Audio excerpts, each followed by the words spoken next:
Bhushan jewellers.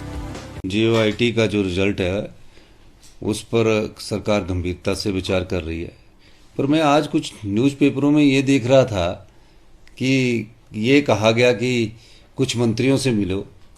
ये ना तो कहा गया और ना ही कहने का ऐसा मकसद है। मैंने कहा कि मंत्रिमंडल में इसकी विस्तृत चर्चा होगी।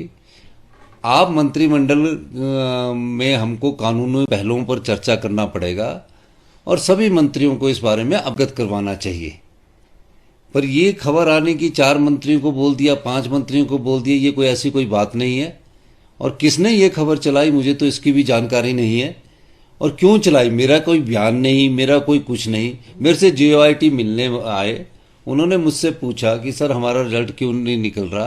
तो हमने बोला कि हम सुप्रीम कोर्ट से जीते हैं और हम मंत्रिमंडल में इसकी चर्चा करेंगे और चर्चा करने के बाद इसको रिजल्ट को निकालेंगे। पर मंत्रिमंडल में चर्चा करने से पहले कानूनी पहलुओं पर विचार विमर्श किया जाएगा और कानूनी पहलुओं को समझने की जरूरत है हमें। और तो उन्होंने कहा कि आप चीफ मिनिस्टर आप खुद कर सकते हैं। तो मैंने उस बात का जवाब दिया कि चीफ मिनिस्टर का मतलब ये नहीं है कि उस मंत्रिमंडल के उस सदस्यों को प्रभावित करे।